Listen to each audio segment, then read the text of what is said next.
Half Double, la nueva vulnerabilidad de Google Project Zero que mejora el impacto de Roguehammer, un vector de ataque de película.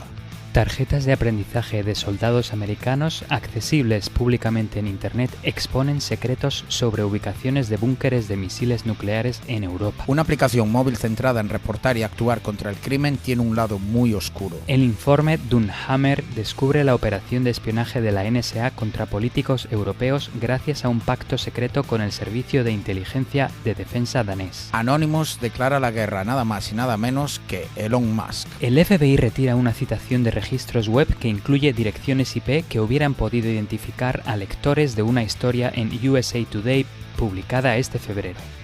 Con mucho jet lag, pero sin faltar a la cita, ya tienes aquí un nuevo episodio de Tierra de Hackers. ¡Comenzamos!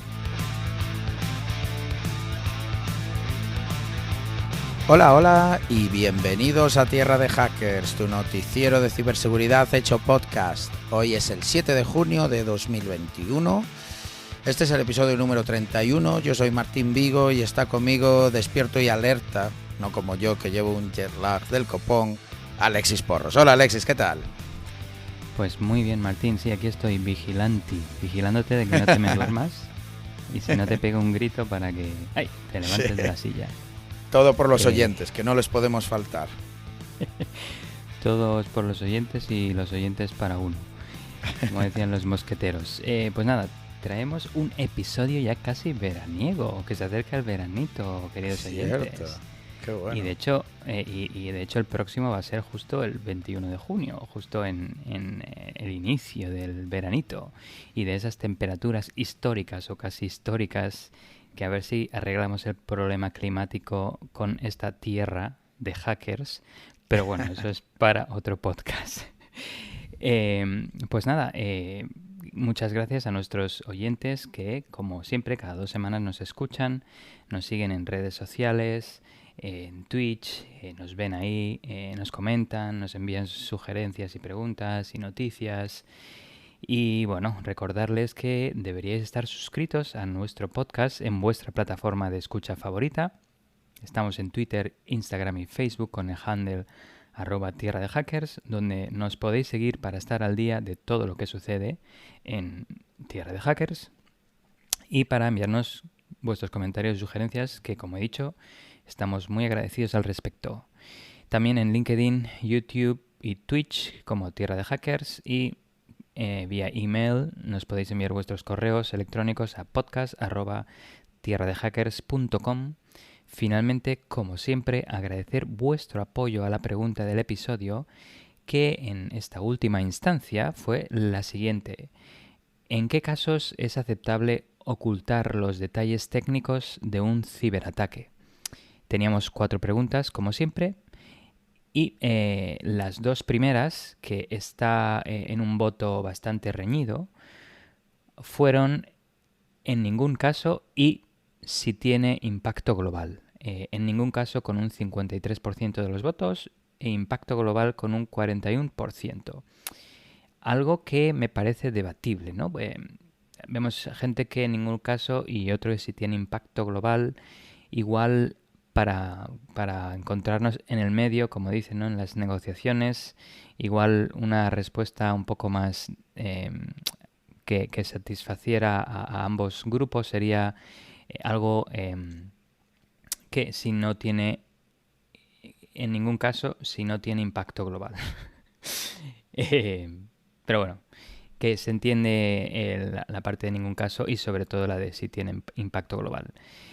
Ya finalmente, en tercer lugar, tenemos el tema de los organismos gubernamentales con un 6%, por lo que vemos que a pocos de nuestros oyentes le importan los gobiernos o, cabe decir, que entienden que tienen una seguridad suficientemente fuerte para hacer frente a ataques cibernéticos. Y en último lugar, con 0 votos, con 0%, tenemos a la relevancia de la empresa. Pues sí, yo creo que está bastante alineado con la opinión que yo tengo. Así que, y como decías tú también, aprovechar una vez más, que decías, porque las 2 últimas semanas nos enviaron bastantes noticias los oyentes, tanto a través de Twitter como a través del mail, Todavía estamos mirando un par de ellas, no hemos traído ninguna para este episodio, pero nos encanta cuando nos enviáis noticias, porque hay muchas que a nosotros pues no nos aparecen mientras las vamos recolectando durante las 2 semanas, así que muchísimas gracias por ello. Y bueno, pues yo creo que empezamos ya, y empiezo yo como siempre con la primera noticia, y esta va de nuestros amigos de Project Zero en Google, y es que lo han vuelto a hacer con una investigación que ha resultado un giro de tuerca más a un vector de ataque que para mí parece de ciencia ficción, y lo han llamado Half Double. Si bien esta noticia es obligatoriamente técnica, prometo hacerlo lo más comprensible posible para todos nuestros oyentes. Normalmente intentamos dejar las noticias más técnicas para el final del podcast, para que las primeras pues sean más digeribles por nuestra querida audiencia que es menos técnica, pero esta es tan buena que de verdad que prometo que haré unas analogías ahí para intentar explicarlo de la mejor manera que me es posible. Y es que vale mucho la pena entender el ataque que han conseguido llevar a cabo. Half Double es una mejora, de hecho, un ataque original que el mismo Project Zero presentó hace pues unos 8 años, sobre 2014, que llamaron Rowhammer. Y estoy seguro que Rowhammer les suena a muchos de los oyentes, porque ambos son ataques espectaculares. Y bien, pues una explicación a grosso modo y para todos los públicos sería que han conseguido atacar un ordenador al más bajo nivel posible, literalmente manipulando la carga eléctrica de condensadores de forma que puedan variar bits de manera controlada por ellos. Esto es una locura. Normalmente cuando aquí en Tierra de Hackers os hablamos de vulnerabilidades en el ámbito de la ciberseguridad, son fallos en aplicaciones, código fuente mal escrito, etcétera, ¿no? Pero aquí estamos hablando de un ataque a nivel de la corriente que fluye a través de los condensadores con los que están hechos los módulos de la famosa memoria RAM. Y el ataque aún así es a nivel de aplicación, pero con efecto a un nivel tan bajo. Se puede explotar desde JavaScript, por ejemplo. O sea, un payload malicioso en JavaScript puede llegar a afectar a cómo fluye la corriente entre condensadores en un módulo de memoria RAM. Una locura. Pero vamos a desgranar esto que acabo de decir para que entendamos un poco más este vector de ataque tan curioso. Vamos a ver, los ordenadores están formados por varios componentes esenciales, ¿no? Entre ellos está la memoria, que es donde se almacenan pues todos nuestros datos, como puede ser la música, fotos, documentos y las aplicaciones que usamos a diario, ¿no? Y hay 2 tipos de memoria, la volátil y la no volátil. O dicho de otra manera, la memoria que persiste sin electricidad, como puede ser pues un pincho USB o el disco duro de nuestro ordenador, que a pesar de apagar el ordenador, la información se queda almacenada ahí. Yo apago el ordenador por la noche, vuelvo por la mañana y mis fotos siguen ahí, porque están en el disco duro. La memoria volátil o temporal, que se evapora cuando falta energía, pues una de las más conocidas y que os sonará era la de la memoria RAM, ¿no? Que cuando vamos a comprar un ordenador ahí tú sabes que tienes que comprarlo con mucha RAM. La memoria RAM es importante porque es mucho más veloz que la de, por ejemplo, el disco duro, y por tanto se utiliza para almacenar información de manera temporal y que requiere acceso continuo y rápido. La memoria RAM tiene un acceso muy veloz, pero es más pequeña que lo que puede ser un disco duro, que es mucho más grande, pero es mucho más lento. Vale. Y esto es importante porque piénsalo, tú solo ves las fotos de vez en cuando, ¿no? A lo mejor una vez al día, una vez a la semana. Pero hay archivos relacionados, por ejemplo, con el sistema operativo, con tu Windows o tu Linux o tu Mac, que es posible que necesiten ser accedidos cada segundo. Por eso tenemos esta diferencia de RAM. Insisto, estoy explicando todo esto de manera muy genérica y saltándome muchos detalles para hacerlo accesible a todos los públicos. Pues bien, Rowhammer y Half Double, estas 2 vulnerabilidades, se centran en atacar la memoria RAM. Probablemente la mayoría de nuestros oyentes menos técnicos hayan oído aquello de que en un ordenador todos son unos y ceros, ¿no? Todos son unos y ceros. Pero, ¿qué se almacena exactamente? ¿O cómo se almacena exactamente esos unos y ceros que forman todo lo que vemos en un ordenador? De hecho, pregunto aún más allá, ¿cómo se guarda físicamente la selfie que me he hecho ayer y que quiero guardar en un pincho USB para ir a imprimirlo a una tienda? ¿Cómo está eso físicamente, esos unos y ceros que conforman esa foto en un pincho USB? ¿O cómo se almacena, si es que se almacenase en la memoria RAM físicamente? Os pongo el ejemplo de un CD, ¿no? Un CD que es una memoria que no necesita energía para que esté ahí. Los unos y ceros están representados físicamente por quemaduras muy pequeñas en la superficie del CD. ¿Cómo lo oís? Esos CDs que solo se podían grabar una vez, ¿verdad? Y nunca más. La razón es porque la grabadora de CDs que usábamos quemaba la superficie por cada cero que era parte de la foto que querías almacenar y no quemaba nada por cada uno que se encontraba. ¿Y esto por qué? Pues porque a la hora de leer el contenido del CD, el lector usa un haz de luz láser y si la luz se refleja en la superficie del CD es que es un 0 y si pasa a través es que es un 1. Las quemaduras lo que hacen es quemar el material haciendo un pequeño huequito que hace que sea transparente el CD y por tanto la fina luz del láser puede pasar a través del CD. Si no está quemado, la luz se refleja en la superficie y un receptor fotoeléctrico detecta esa luz que se refleja. Esto recuerda mucho en tema de historia de computación a las tarjetas perforadas de los primeros ordenadores como la máquina Enigma, eso de los agujeros o no agujero. Efectivamente, es que es exactamente el mismo concepto. Y ahora entendemos por qué cuando los CDs se rayan ya no se pueden leer, porque al fin y al cabo con una rayadura estamos prácticamente metiendo unos y ceros nosotros por ahí raros, ¿no? Porque, insisto, o sea, no deja de ser que es el material que refleja en el CD por debajo, pues se quema o no se quema representando esos unos y ceros. Lo cual es muy fascinante, ¿verdad? Pero volviendo a la memoria RAM, que es una memoria volátil, a diferencia del CD, que ¿cuál sería aquí la manera en la que almacenamos unos y ceros? Vale, pues la memoria RAM está hecha de pequeñísimos condensadores, que son componentes eléctricos esenciales, capaces de almacenar pequeñas cantidades de información mientras tenga flujo de electricidad.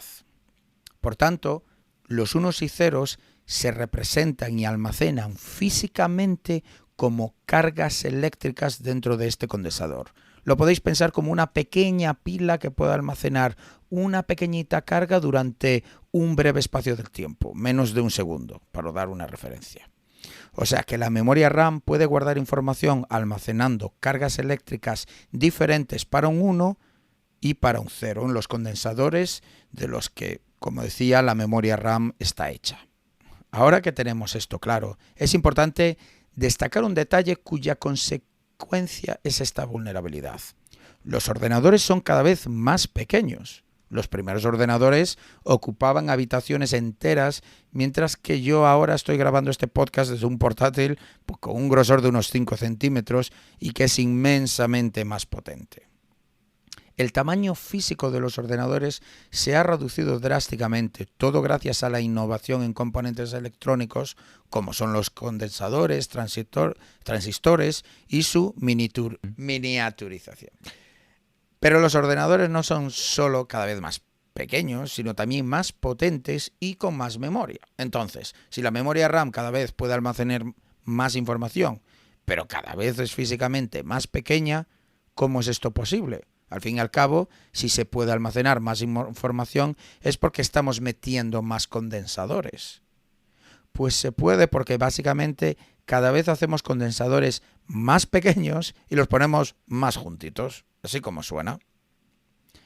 Y esa es la clave, lo de más juntitos para entender esta vulnerabilidad.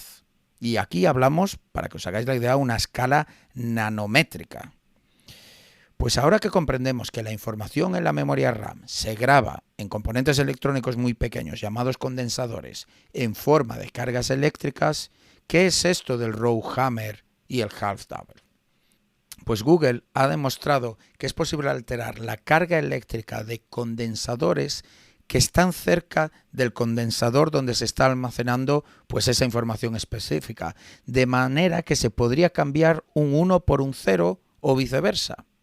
Para usar una analogía, pensemos que la memoria RAM es como un almacén en forma de rascacielos con millones de plantas y cada planta puede almacenar un bit, es decir, un 1 o un 0.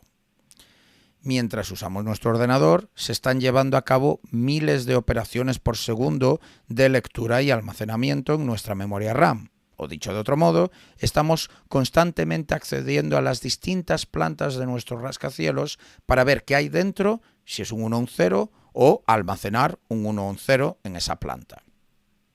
Normalmente la gestión de nuestros rascacielos la hace el ordenador por sí solo, ¿no? Nosotros como usuarios de aplicaciones no decidimos evidentemente en qué planta voy a almacenar el 1 y el 0. Eso es de manera aleatoria. Pues los investigadores de Google no solo son capaces de forzar la lectura de información de la misma planta de nuestros rascacielos, sino que debido a que cada vez hay más plantas en los rascacielos, pero los rascacielos cada vez son más pequeños, se producen interferencias en los pisos vecinos. Debido a la proximidad de las plantas, al acceder constantemente al piso 100, que representa pues un condensador en la memoria RAM, se producen interferencias electromagnéticas que distorsionan y alteran la carga eléctrica del piso 101 y 99, es decir, los pisos que están justo al lado. Esto simplificado mucho el funcionamiento de un condensador, pero bueno, literalmente estamos manipulando el flujo eléctrico a través de componentes eléctricos que solo se pueden ver con un microscopio. Es que es una locura. Pero es que además no afecta a los condensadores vecinos de manera aleatoria, sino de manera controlada, de tal forma que puedes decidir si quieres modificar específicamente la información en un condensador o en otro. Y os preguntaréis, ¿pero esto es un vector de ataque a nivel teórico que queda muy bien en un white paper y todo esto? ¿O esto tiene algo práctico? Al fin y al cabo, hay miles de millones de unos y ceros en un preciso instante almacenados en la memoria de tu ordenador.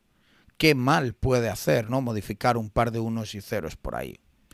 Pues Google demostró ataques prácticos, incluso publicando un exploit que permite elevación de privilegios, es decir, que a lo mejor tú tienes una cuenta restringida en el ordenador y de repente tienes la de administrador. De hecho, en su día con Rowhammer también consiguieron rutear un Android que corría la versión 6.0.1, que era la actual en su momento. Rutear un Android es un exploit por el que gobiernos pagan millones y que ya os hemos contado en muchas ocasiones. Todo esto, insisto, modificando cargas eléctricas a nivel físico en tu móvil. Una pasada. Y es que, como decía, desde JavaScript mismo se podría explotar, ya que JavaScript permite reservar memoria, o en nuestra analogía, plantas del rascacielos. Así que un atacante podría escribir una página web maliciosa que al visitarla le diga al ordenador que empiece a reservar plantas de nuestros rascacielos para almacenar información. Pongamos que toda la información del navegador que estamos utilizando para visitar esa web se almacena entre las plantas 1000 y 2000. El atacante podría reservar 950 plantas, por ejemplo. Luego, el atacante pediría información sobre los privilegios del navegador. Por ejemplo, si tiene acceso a mandar instrucciones directamente al sistema operativo, lo cual sería una brecha de seguridad muy importante. Al hacer esta petición, esa información se tiene que almacenar en alguna de las plantas. Y como las hemos reservado casi todas, es muy probable que en la planta donde se almacena la información sobre si el navegador puede hablar con el sistema operativo o no, se almacene en una planta que está al lado de alguna planta que el atacante ha reservado previamente, es decir, una planta vecina. Y una vez almacenada ese bit de información, que como decía, le dice al navegador si debería o no hablar directamente con el sistema operativo, el atacante puede empezar a leer de manera continua o machacar, que de ahí viene la vulnerabilidad de hammer row, de dar martillazos, podría empezar a leer constantemente el piso contiguo a donde está almacenada esa información y hacerlo así hasta que se generen interferencias suficientes para que el bit cambie de 0 a 1 o de 1 a 0, haciendo que el navegador pase a poder hablar directamente con el sistema operativo porque hemos modificado ese dato de información que decía que podíamos o no podíamos. Estos son vectores de ataques difíciles de solucionar porque son consecuencia directa de cómo están hechos físicamente los módulos de memoria RAM. Y no podemos simplemente decidir hacer las memorias físicamente más grandes, porque evidentemente siempre queremos que los ordenadores y los componentes electrónicos sean cada vez más y más pequeños y más potentes. De hecho, es tal el problema que Google está trabajando con GEDEC, una organización independiente relacionada con el diseño de semiconductores para que colabore con los principales fabricantes para buscar soluciones. De hecho, ya han publicado 2 propuestas que contienen recomendaciones a la hora de diseñar las futuras versiones de módulos de memoria RAM y que os dejo, como no, en las notas del episodio. ¿Y cuál es la diferencia entre row hammer y half double que acaba de publicar Google? Pues que han conseguido afectar a plantas no contiguas. Es decir, con row hammer, si controlabas la planta 100, podías modificar la planta 111. Pero con esta nueva vulnerabilidad que llamaron half double, puedes controlar también la planta 102. O sea, expandiendo aún más la capacidad de este tipo de ataques. Muy interesante, Martín. Y bueno, yo al principio cuando has dicho esto del row hammer, pensaba que era un monillo llamado row dentro del ordenador dándole con un martillo a la memoria RAM. Pero... Eso es más o menos lo que representa, el estar accediendo ahí a martillazos constantemente la misma planta del rascacielos. Y claro, si seguimos con la analogía, estamos dando martillazos, en algún momento las vibraciones va a afectar al vecino de arriba y al vecino de abajo, a lo mejor modificando de alguna manera lo que hay en esa planta. Pues eso es lo que representa. Sí, hay que decir que durante el análisis de esta noticia no se ha dañado a ningún gatito o ningún monito. Pero... después de este disclosure, sí, aparentemente hay publicadas varias formas de mitigar esto y quería mencionar una que aparentemente es bastante reciente y tiene un nombre similar, se llama Blockhammer y esencialmente implementa 2 técnicas. La primera es monitorizar las tasas de activación de cada apartamento en un rascacielos.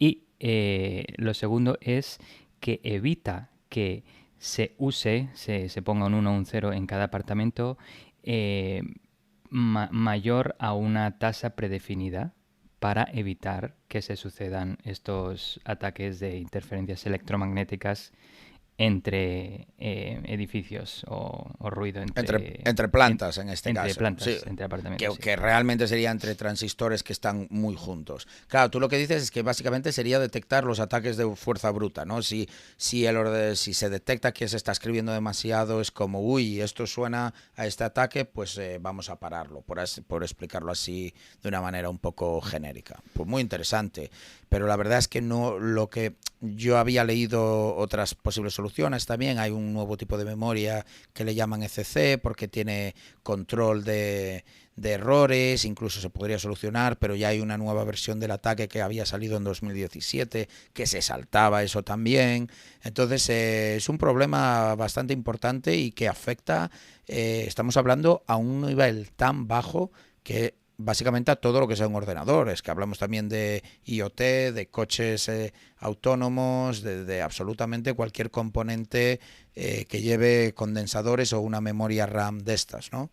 Entonces, sí, a ver con que si se encuentra una solución que valga para todo, básicamente. Y de poco coste, que no sea cambiar el ordenador. Pues nada, seguimos con la siguiente noticia, queridos oyentes, que va sobre, Bellingcat, acaba de publicar detalles de algunos búnkeres de misiles nucleares de Estados Unidos en Europa, que han estado expuestos durante casi una década a través de tarjetas de información en línea utilizadas para la educación y el aprendizaje, que se conocen como flashcards, pero que se dejaron disponibles públicamente. Para los que no sepan, Bellingcat es un sitio web de periodismo de investigación que se especializa en verificación de hechos e inteligencia de fuentes abiertas, lo que se conoce como OSINT, y publica investigaciones de periodistas profesionales y ciudadanos sobre zonas de guerra, abusos de derechos humanos y el hampa criminal. Son los que están detrás de la investigación famosa de Navalny, que tanto le gustó a la audiencia, el opositor ruso y que acabó envenenado con veneno en los calzoncillos. Pues esta gente de Bellingcat está detrás de todo eso. Y recomendamos que escuchéis ese episodio, que debe de ser alguno del año 2021. No recordamos ahora. Sí, pero se puede buscar miráis fácil. todos, os escucháis todos los del 2021 y ahí debe estar.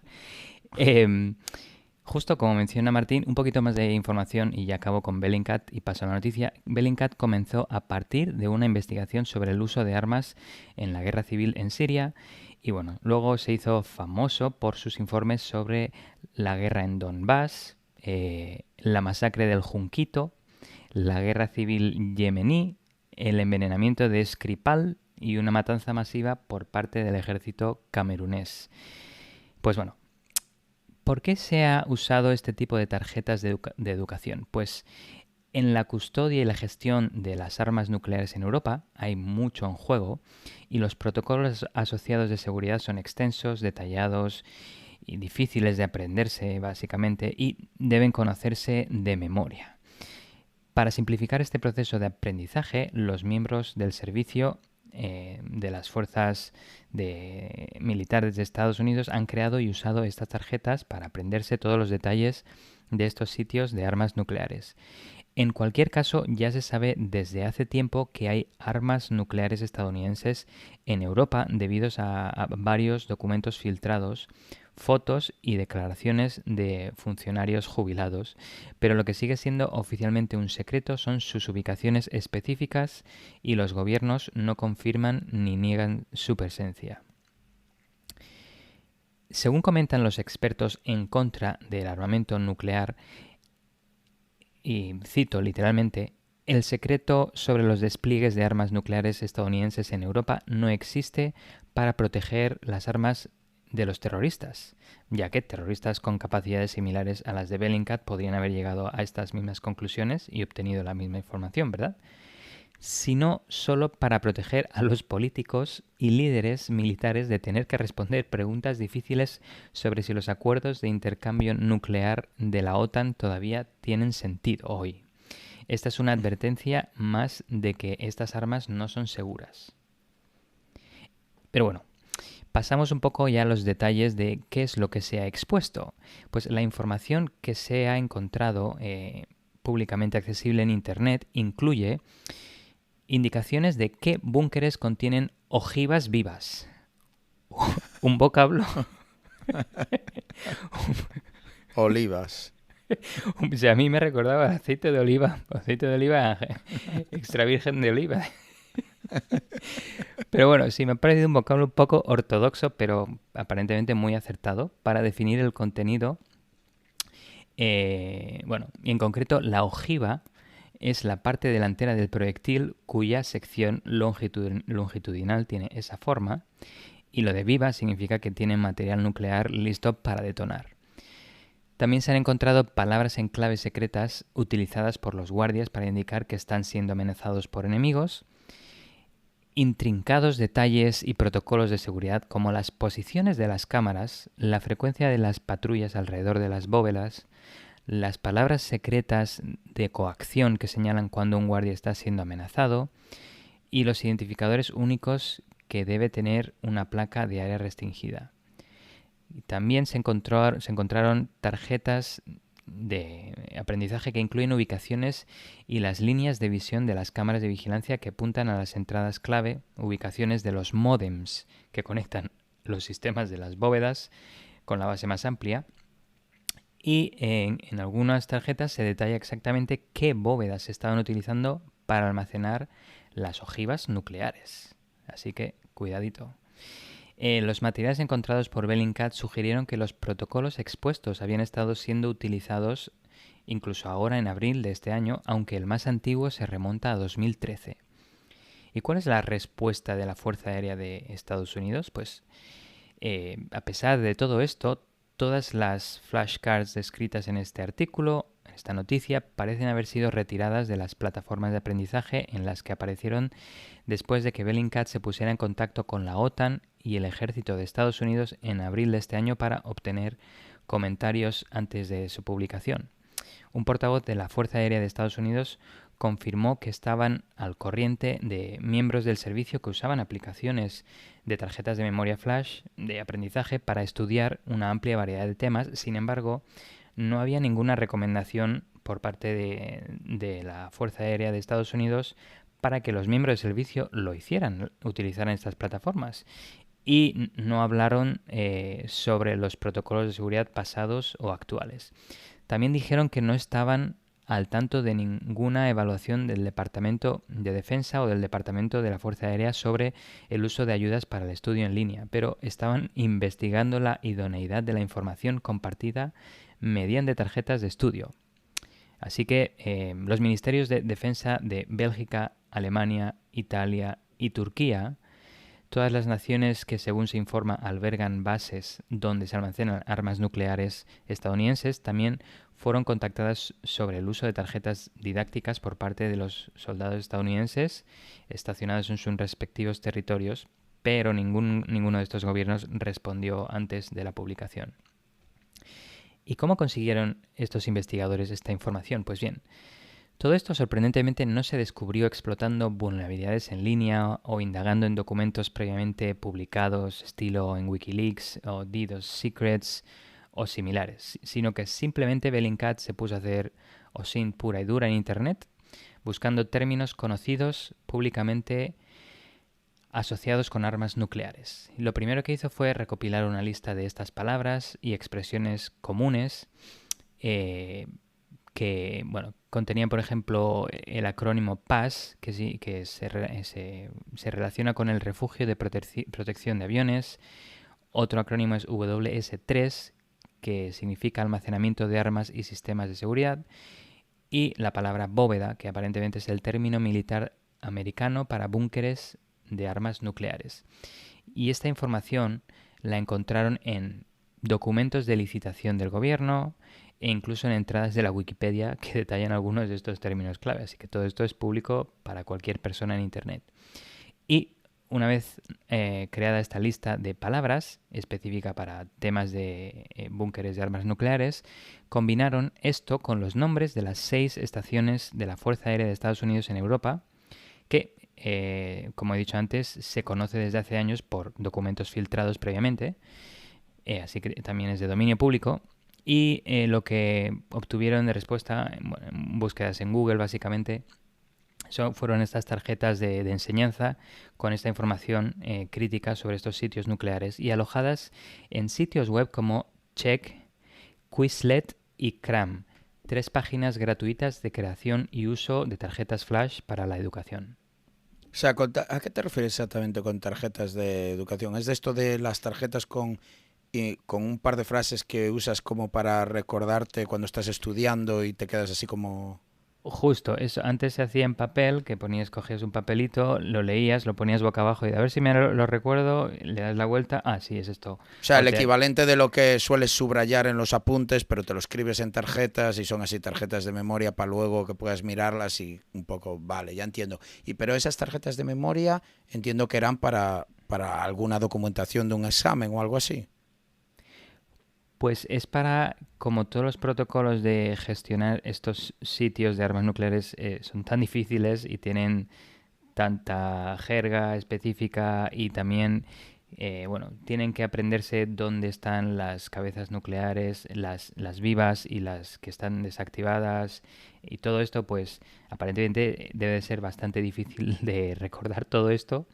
Y lo que hacían, sí, lo que hacían estos soldados era crear sus propias tarjetas de aprendizaje y en lugar de hacerlo en papel para tenerlo ahí digamos en local, lo hacían en estas 3 páginas web gratuitas Ya. que supongo que usan muchos estudiantes, pero que lo usen soldados de la fuerza militar americana es Claro, es que esto es información debatible. confidencial que estás poniendo en una web pública, pero ya no solo que dices tú, bueno, pero tienes que Lo entrar con mi nombre, proteges con usuario y contraseña. contraseña. Claro, Claro. no. De hecho, esto me recuerda, no sé si lo llegamos a cubrir en el podcast, pero hace meses o el año pasado, no, hace meses no, ya el año pasado de Contrelo, que había pasado esto de que se encontraba un montón de contraseñas, porque mucha gente hacía los boards de Trello, que es una web para hacer todo esto de GDT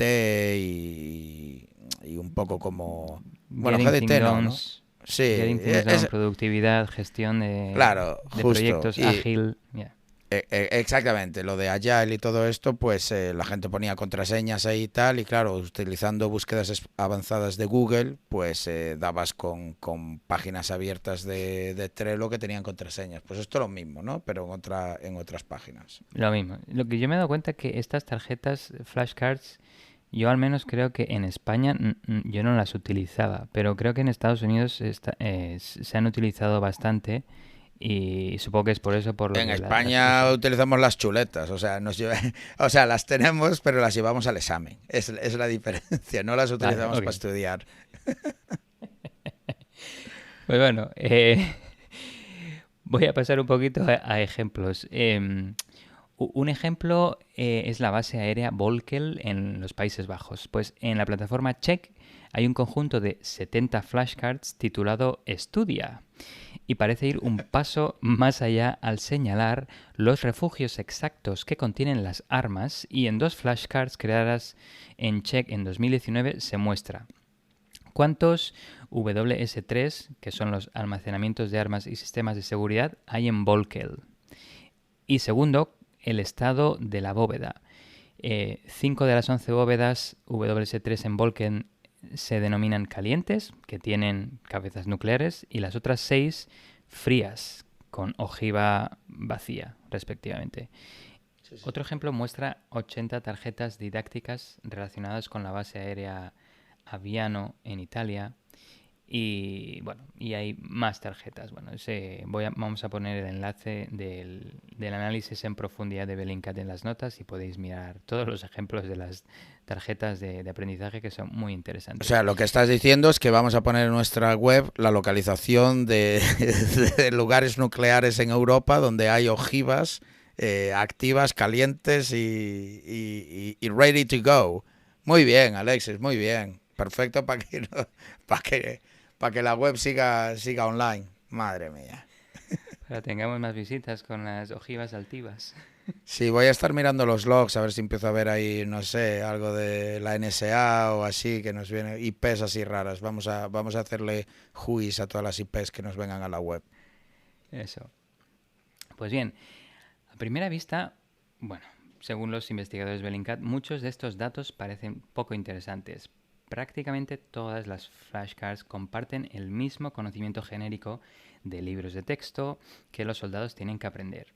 Esto incluye definiciones de términos, acrónimos, formularios para entregar leyes, procedimientos y protocolos de radio. Pero en muchos casos, y aquí viene lo interesante, el personal en servicio ha agregado sus propias necesidades de conocimiento y detalles de seguridad altamente específicos. Y es lo que tú decías antes, Martín, no es solo que alguien, digamos, uno de los mandamás de una de estas ubicaciones dice, bueno, voy a crear las flashcards para todos mis soldados. No, no, es que hay alguno de estos soldados, alguno en particular, que igual no le iba bien la memoria y dijo, ¿sabes qué? Me voy a hacer unas flashcards específicas para mí, en plan chuleta, como dices tú. Y aquí, pues igual, no sé, igual los usaba si le hacen una pregunta así, la accede desde el móvil rápidamente. Ah, la respuesta es 5, coronel. Eh, pues es que aparentemente un individuo en una base anotó más de 100 diferentes términos, información que debe saber relacionadas con su función específica. Y estos incluían la ubicación de los módems que conectan a las bóvedas, a la instalación de monitoreo, los procedimientos para las señales de coacción para cada área en la base, imágenes visuales de las cámaras apuntadas a la bóveda, así como los componentes y el funcionamiento de su consola. Los detalles sobre la composición de las contraseñas, los nombres de usuario Bueno. y si pueden incluir espacios también se detallaron en las tarjetas. Pero a ver, yo entiendo, o sea, es que me acabas de asustar porque dijiste, detalles sobre el módem. ¿Qué pasa? Que ahora las bombas nucleares están conectadas con un módem. Es que A es más seguro. ver, madre mía, digo. No, a ver, evidentemente las bombas no se pueden lanzar por internet, eso lo jodería. Pero claro, vete tú a saber si a lo mejor es el sistema de acceso a la sala o que puedas acceder desde eso a lo que decías tú de los vídeos, ya que hay imágenes apuntando a las cabezas nucleares o así, pero joder, habla tú de infraestructura crítica, ¿eh? Que el otro día estábamos hablando que si de estaciones de tren, que si de centrales nucleares, pero es que aquí ya estamos hablando del almacén de bombas nucleares. Madre mía. Sí, la verdad es que es bastante preocupante, pero otros detalles que Bellingcat pudo encontrar en línea para algunas ubicaciones, pero no todas, fue que algunas de las tarjetas detallan los edificios donde se almacenan las llaves de los refugios de los aviones, la frecuencia con la que se verifican los PAS calientes, que los PAS son los refugios de protección de aviones que contienen las ojivas nucleares o ojivas vacías, así como los detalles de sensores que protegen al sistema PAS de intrusos y sensores integrados en las propias bóvedas. Vamos, que hay bastante información para que terroristas o atacantes hagan daño. Un poco de temillas sobre las 3 webs de aprendizaje y la configuración de privacidad. Algo que me recuerda a lo que comentamos en el episodio anterior de Venmo, por ejemplo, si las actividades están públicamente accesibles por defecto o no. Pues bien, el sitio web de Quizlet establece que todas las tarjetas están configuradas para visibilidad pública de forma predeterminada. Los usuarios pueden cambiar la privacidad si lo quieren, si lo desean, pero supongo que estos soldados igual de privacidad no sabían mucho y las dejaron públicamente expuestas. Lo mismo pasaba con Cram, que instruye a los usuarios sobre cómo hacer las tarjetas de aprendizaje privadas, lo que implica que cualquier tarjeta flash también es pública por defecto. Y la última, el sitio web de Check, especifica cómo los usuarios pueden cambiar la configuración de privacidad de sus tarjetas, pero no indica explícitamente si también se pueden ver públicamente de forma predeterminada, aunque por lo que han encontrado los investigadores probablemente sea el caso. ¿Y cuál es el problema de privacidad de estas flashcards? Pues algunos conjuntos de flashcards no solo contenían información de la ubicación de estos sitios, sino que, por ejemplo, Cram y Quizlet, también la información que contenían permitieron a los investigadores rastrear a personas, soldados, específicos y su ubicación, ya que los nombres de usuario incluían los nombres completos y también algunos usuarios habían subido su propia imagen de LinkedIn a estas redes de aprendizaje asociadas con estas tarjetas sobre los sitios de armas nucleares. O sea, perfecto, que ahora también puedes ir y extorsionar a gente que se dedica a probablemente resguardar o proteger estos sitios donde se almacena las bombas. Y si hubieran si estos usuarios tenían un nombre de usuario que no es su nombre real, por ejemplo, también los de Bellingcat pudieron identificar a qué sitio, como hemos dicho, solo hay 6 sitios de estos en Europa, a qué sitio, y cada uno es en un país diferente, a qué sitio pertenecía cada una de las flashcards, porque en Estados Unidos se habla inglés, ¿verdad? Pero alguna de estas flashcards queridos oyentes, contenían instrucciones sobre cómo gritarle a un intruso en el idioma local, es decir, cómo insultarle, cómo decirle que se vaya de ahí, ¿no? Pues salía italiano o salía holandés. ¿Cómo? O sea, espera, me estás diciendo que esta gente tenía que hacerse una tarjeta de estas para recordar cómo decirle a alguien, cómo insultar a alguien. Esto, qué raro todo. Y bueno, también información sobre leyes locales, nombres de escuadrones, zonas y edificios, lo que permitía asociar a la persona, al soldado, al creador de la flashcard y a las flashcards a una ubicación de base específica. Y uno se pregunta cómo es que las fuerzas militares de tal país como Estados Unidos puede usar estos sitios web gratuitos y de probablemente dudosa ciberseguridad, ¿verdad? Sin subestimar, ¿no? Pero probablemente estas páginas web no han pasado las certificaciones que todo proveedor de servicio a gobierno americano debe pasar, y más a las fuerzas militares. Así pasa lo que pasa con tantos compromisos contra el gobierno de Estados Unidos. Y bueno, Yeah.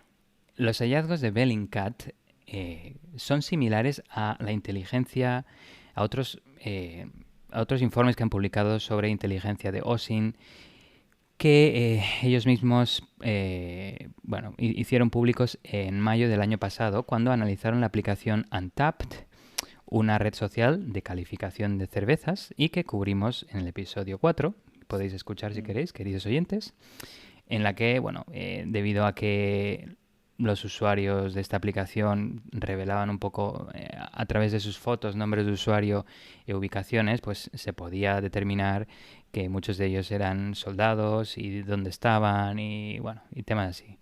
Y también otro informe que publicaron también relacionado con aplicaciones de fitness, de ejercicio, de correr, que también exponían información sobre sus usuarios. Y cuando se pusieron a analizarlas, muchos de ellos, porque se ve el mapa de donde se corría, exponía exactamente la ubicación de estas personas, y muchas veces se correlaba con bases militares. Combinando toda esta información, la de la red de cerveza, la de fitness y lo de ahora, es bastante preocupante. Hay un par de aplicaciones adicionales, y es que aunque este artículo se centró en el personal que trabaja en bases que albergan estas armas nucleares, es probable que no sean los únicos soldados que estudian utilizando aplicaciones de tarjeta de memoria flash. Parece haber ejemplos de soldados que sirven en otras bases estadounidenses y europeas, que publican tarjetas que detallan dónde están colocadas cámaras y si tienen imágenes térmicas. También parece haber tarjetas para usos militares completamente diferentes. Por ejemplo, Bellingcat pudo encontrar conjuntos con preguntas sobre cómo llevar a cabo un ataque con drones usando un MQ-9 Reaper. O sea que no solo hay, si te pones a buscar, parece que la tendencia de crear tarjetas de aprendizaje para temas militares del gobierno de Estados Unidos es bastante común entre los soldados. Igual alguien empezó esta moda y le dijo, oye, esto me va bastante bien para aprenderme lo que me pregunta el coronel y que no me eche la chapa luego y me haga fregar en los baños, ¿sabes? Si queréis usar esto, pues... Y por otro lado tenemos a Google indexando todo. Pues acabando, un poco sobre recomendaciones. La seguridad operacional en línea es muy importante. También aparentemente comentaron que si te suscribes al sitio web de libros electrónicos Scribd y buscas ciertos términos, también se puede revelar todo tipo de manuales confidenciales, sitios web de diapositivas Prezi. También a veces contienen presentaciones de diapositivas internas cuyo contenido probablemente estaba destinado a ser mantenido en privado. Y temas similares, así que hay que vigilar con esto. Hay que vigilar con lo que uno publica en Internet, porque primero, normalmente una vez se publica y se indexa por los mayores buscadores de Internet, tus datos que has publicado ya forman parte de la historia de Internet, y es bastante difícil que se puedan eliminar. Y segundo, normalmente la seguridad de tales sitios web como educación es muy laxa y se exponen documentos públicamente por defecto, como hemos visto. O poniéndolo de otra manera, si eres un soldado de las fuerzas de Estados Unidos y estás escuchando este episodio, querido, por favor no sigas publicando datos confidenciales en sitios web de educación que no son operados ni contratados por tu gobierno, especialmente si se trata de armas nucleares. Y bueno, fuera bromas, porque no creo que las fuerzas de Estados Unidos nos estén escuchando, pero bueno, tened cuidado con la información confidencial que publicáis en línea, especialmente si la información no está protegida o restringida y es accesible a cualquier usuario sin autenticación ni autorización. Efectivamente. Y seguro que tenemos algunos militares y así que nos escuchan, o sea que ya sabéis, mucho cuidado porque a veces subimos información confidencial sin darnos cuenta que estamos subiendo información confidencial. Esa es la más difícil. Pero bueno, seguimos y vamos a hablar de nuestros amigos de Vice News, porque han estado centrados últimamente en estas semanas en cubrir una aplicación que yo, la verdad, no la conocía, que se llama Citizens. Y creo que tú, Alexis, sí que la conocías, ¿verdad? Sí, yo de hecho, cuando salió que aquí en Nueva York hay bastantes crímenes, pues uno se sentía curioso en plan, oye, ¿de qué va esta aplicación? Vamos a instalarla. Y luego empezaron a salir tantos informes de tiroteo aquí en la calle, tal, tiroteo. Y digo, mejor la borro que si no me va a entrar un Mejor ataque de vivir en la pánico. ignorancia. Sí, Sí, mejor vivir en la ignorancia. Y es que, como dice Alexis, Citizens es una aplicación para móviles Android y iOS que está disponible en Estados Unidos y que, según dice el CEO, el fundador de la empresa, sirve para que la gente esté informada de crímenes que están sucediendo a su alrededor mientras están sucediendo, que esa es la clave. Básicamente es una aplicación que te permite reportar cualquier delito o crimen, como puede ser un robo o un asalto a una persona, desde el móvil, para que la gente que vive en esa zona lo sepa al momento y pueda actuar consecuentemente.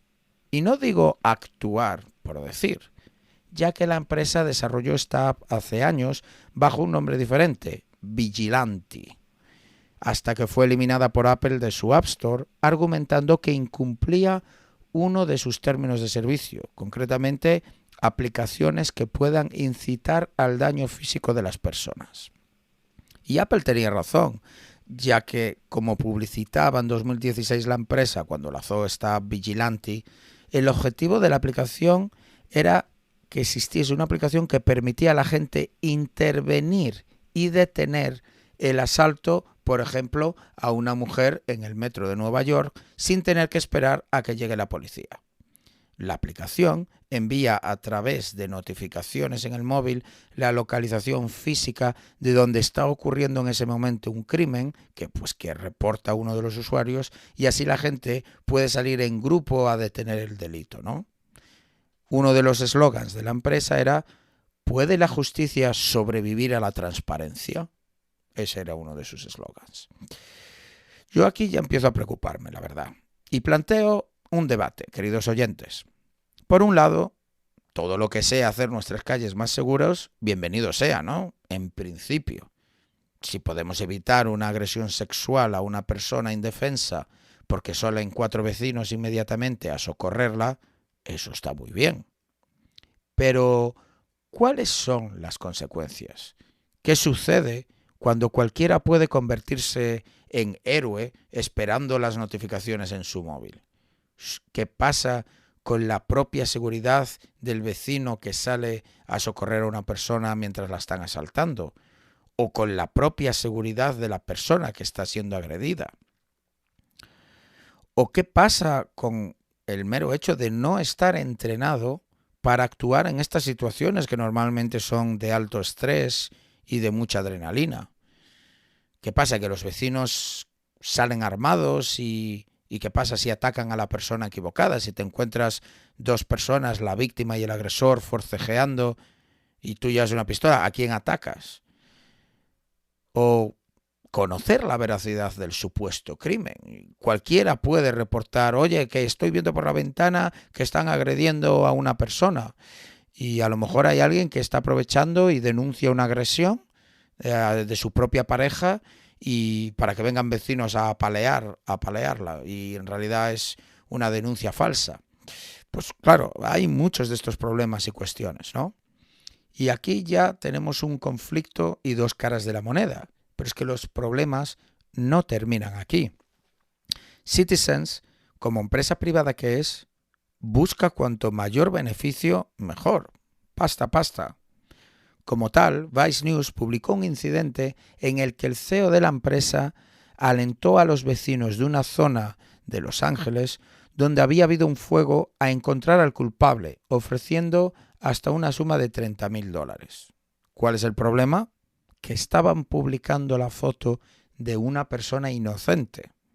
Todo esto se sabe gracias a la filtración de conversaciones en Slack. Slack es una plataforma de chat para uso empresarial donde la noche del incendio el CEO metía presión a sus empleados para que enviasen constantemente notificaciones a los móviles de los usuarios con información del supuesto sospechoso. Citizens tiene un servicio para hacer live streaming llamado On Air. Básicamente la idea es que puedas grabar un incidente según está ocurriendo y la gente pueda verlo e ir a ayudar. Es decir, como decía antes, miro por la ventana y veo que hay alguien robando un coche, pues yo empiezo a grabar y esto ya se sube inmediatamente en directo a la aplicación, notifica a todos los vecinos de la zona para que todo el mundo pueda ver en directo qué está pasando. Pues el día del incendio tuvieron uno de estos streams en directo hecho por el propio CEO de Citizens que duró varias horas donde iban ofreciendo dinero, cada vez más, para conseguir la información del sospechoso. Empezaron de hecho en $10,000, pero luego subieron a 20,000 hasta llegar a 30,000 por cualquier información que ayudase a encontrar a esta persona. Las conversaciones privadas en Slack, es decir, internas en la empresa, mostraban mensajes del fundador, del CEO, a sus empleados diciéndoles que esto era una oportunidad única para conseguir nuevos suscriptores. Otros mensajes mostraban cómo celebraba que hasta 40,000 personas estaban viendo el streaming en directo. El mismo stream que mostraba durante horas la foto de un hombre que era inocente, acusándole de ser el pirómano que había provocado el fuego. Otro mensaje del CEO en Slack pedía el nombre y que se publicase todo lo que se encontrase sobre esa persona. Uno de los mensajes decía exactamente: encontrar a ese bastardo. Metamos a este tío en la cárcel antes de medianoche. Otro mensaje decía: breaking news. Este tío es el demonio. A por él. Antes de medianoche. Lo odiamos, así que a por él. Según se impacientaba el CEO, mandó otro mensaje. Averigüemos más sobre él. $30,000 y cacémosle. No tiene escapatoria. Incrementos a 30,000. Notifica a todos Los Ángeles. Spamea a todos Los Ángeles. Esto eran mensajes del CEO en grupos de Slack internos a sus empleados.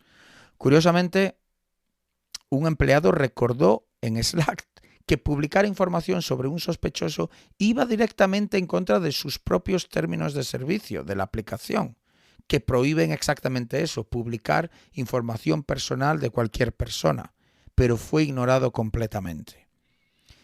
Hacia medianoche, el CEO envió el siguiente mensaje: cuanto más valientes seamos, más gente se suscribirá en la aplicación.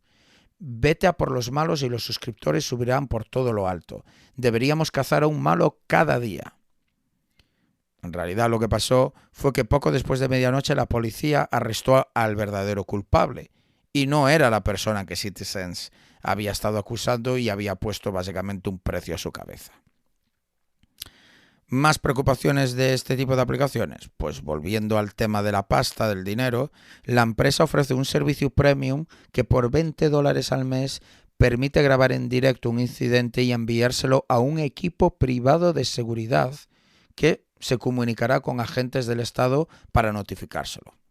Pero lo cierto es que Vice News entrevistó a 5 ex empleados y muestran estas entrevistas que la empresa tiene el objetivo de crear ansiedad entre los vecinos para que más gente se apunte a pagar por este servicio. Es decir, dar la sensación de inseguridad en el vecindario a través de constantes alertas de incidentes, por muy absurdos que sean. como decía antes Alexis, veía tantas notificaciones de tiroteo aquí, tiroteo allá, que en su caso él decidió desinstalar la aplicación. Pero a lo mejor otra persona decide suscribirse a este servicio premium pues para estar todavía más enterado. De hecho, hablan de que la mayoría de incidentes reportados suelen ser sobre indigentes que están en la calle y que no ofrecen realmente ningún peligro. También hablan del problema del racismo y que muchísimos comentarios son altamente ofensivos, especialmente hacia personas de raza negra. Con todos estos problemas y moral cuestionable de la empresa, era solo cuestión de tiempo que hacktivistas se fijasen en esta app. Tanto es así que la semana pasada alguien publicó en la Deep Web 1.7 millones de incidentes reportados a través de la app de Citizens. Esto no fue tanto un problema de seguridad en el que comprometieron la empresa, sino lo que se conoce como scraping. El atacante escribió un programa, un script para recolectar toda la información pública de todos los usuarios y ponerla toda junta en una base de datos, lo cual facilita pues el estudio y comportamiento de los usuarios para sacar conclusiones, ya que toda la información pública pues está fácilmente accesible, ¿no? Y va acompañado de este mensaje, este leak en la Deep Web. Que les jodan a los chivatos, que le jodan a Citizens, que le jodan a Andrew Frame, que es el CEO. Y recordad, niños, los policías no son vuestros amigos. Esto es el mensaje que decía. También contiene 1.5 millones de vídeos subidos por los usuarios, curiosamente muchos marcados para ser borrados, pero que evidentemente pues, no se borraron. Lo más interesante es que también contiene información sobre COVID-19 referente a algunos usuarios. Y es que la empresa había desarrollado una aplicación para reportar si tienes COVID y crear grupos de amigos seguros, ¿no? Que bueno, la idea está bien. El problema es que esta información estaba expuesta públicamente. Aunque la empresa asegura que se supone que esta información era para ser pública, que los usuarios podían crear tarjetas de su estado actual de COVID, que bueno, no sé yo cuánta gente quiere reportar que tiene COVID, ¿no? Te quedas en tu casa y ya está, no es algo para estar alardeando en las redes sociales, pero bueno, en fin, está claro que el modelo de negocio de esta empresa es cuando menos cuestionable. Vecinos formando milicias privadas para ir a por los malos, una empresa privada que busca lucrarse generando miedo y un CEO que ofreció $30.000 por arrestar a un inocente por provocar un incendio públicamente que no había cometido. Y con esto termino la noticia, con la pregunta de este episodio. ¿Te parece adecuado prohibir las aplicaciones de vigilancia tipo Citizens? Si ¿te parece que sería adecuado prohibirla si se actúa fuera de la ley? Es decir, que por ejemplo por los vecinos salgan y arresten a alguien a pesar de que no son agentes o policías, o que a lo mejor se pongan a publicar información personal de gente según ellos estimen oportuno, que es sospechoso o no. ¿O te parecería bueno prohibir estas aplicaciones si incitasen a la violencia? Hablábamos de que ya había problemas de racismo, o que incluso el propio CEO pues estaba constantemente metiendo presión y ofreciendo dinero para que se cazase a una persona que ni siquiera era culpable. O quizá la razón por la que tú opinas que habría que prohibir este tipo de aplicaciones incita al beneficio económico, ofrecer recompensas o simplemente que haya una empresa privada detrás como Citizens en vez de que sea un servicio del gobierno o de la ciudad. O a lo mejor crees que simplemente este tipo de aplicaciones no deberían de existir y por tanto en todos los casos habría que prohibirlas. Ya sabéis, como siempre, en Twitter, @tierradehackers, os ponemos la pregunta ahí para que votéis, así que animaros, que siempre nos da una visión muy interesante de lo que opina nuestra audiencia.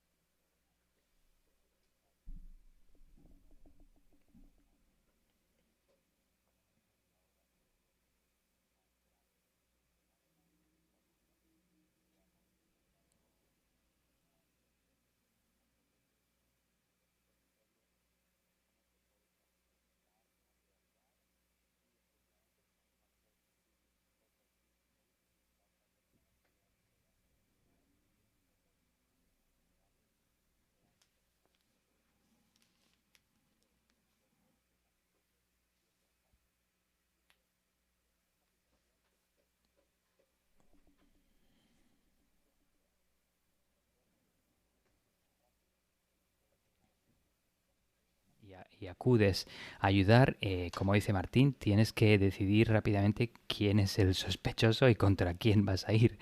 Así que, bueno, esa sería una. Y el segundo problema que veo es, que también ha mencionado Martín un poquito, es el tema de la ética y moral de la humanidad. Eso de que se pueda ver lo que sucede en directo con la persona sospechosa es como, me recuerda a la época de los gladiadores, ¿no? Y los espectadores ahí que acudían a estos eventos a ver a la gente morir ahí.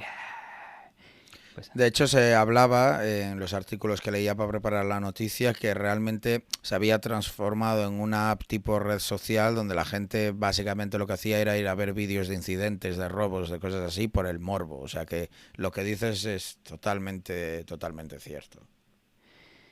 pues nada, queridos oyentes, a ver si podéis contestarnos a la pregunta que os ha lanzado Martín. Muy buena, como la noticia. Y seguimos con la siguiente noticia, que va sobre espionaje, que otro tema que nos gusta mucho desde Tierra de Hackers. Y es que el Servicio Secreto Exterior de Dinamarca permitió atención, seguro que todos sabéis a quién, a la NSA, acceder a un centro crucial de Internet y telecomunicaciones en Dinamarca, obviamente, y espiar las comunicaciones de los políticos europeos, según una investigación conjunta de algunas de las agencias de noticias más grandes de Europa revelada recientemente.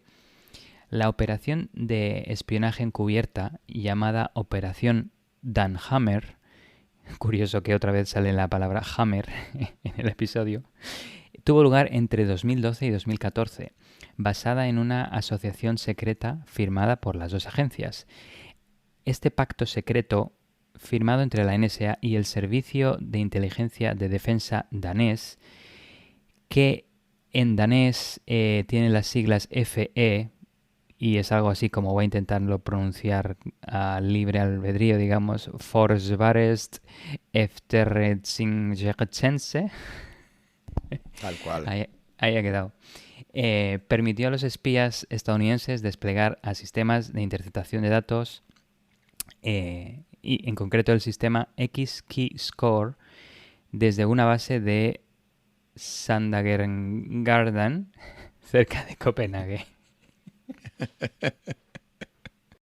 Bien. Tu belga es extraordinario. Sonaba sarandonga, nos vamos a comer. Pero bueno, ¿y qué es el X-Keyscore? Es algo que probablemente algunos de los oyentes ya conozcan, pero otros no, porque es un sistema que ya lleva años publicado, pero bueno, voy a comentarlo brevemente y la Wikipedia lo dice bastante bien, así que ¿para qué reinventar la rueda si ahí lo dice bien? Entonces he cogido 3 líneas de la Wikipedia y es que X-Keyscore es un sistema informático secreto utilizado por la NSA para la búsqueda y análisis de datos en Internet. El programa se ejecuta en forma conjunta con otros organismos internacionales como la Dirección de Señales de Defensa de Australia, la Oficina de Seguridad de Comunicaciones del Gobierno de Nueva Zelanda y otros. Su existencia fue revelada en julio de 2013 por documentos filtrados por Edward Snowden. X-Keyscore detecta la nacionalidad de los extranjeros, de las personas cuya información es analizada, mediante identificación del lenguaje utilizado en correos electrónicos interceptados.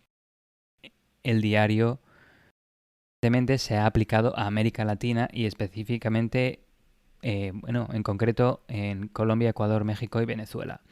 X-Keyscore también tiene la capacidad de importar datos de forma retroactiva de varios días anteriores. El programa busca dar mayor utilidad de inteligencia a las redes de computación, en lo que la NSA llama Digital Network Intelligence, y el propósito es permitir a los analistas de la NSA buscar metadatos, contenido de correo electrónico, historial de navegación, nombres, números de teléfono, direcciones IP, idioma y ciertas palabras clave en cualquier actividad que se haya realizado en Internet. Así que es bastante preocupante porque esto se ha desplegado a nivel global. Y bueno, el artículo de la Wikipedia tiene también un link para ver la presentación en concreto secreta hasta que fue filtrada por Edward Snowden. Volviendo al caso de espionaje en Dinamarca, pues La NSA supuestamente usó XKeyscore para rastrear masivamente el tráfico de Internet y móvil e interceptar comunicaciones como correos electrónicos, llamadas telefónicas, mensajes de texto SMS y mensajes de chat enviados a números de teléfono y direcciones de correo electrónico de políticos europeos.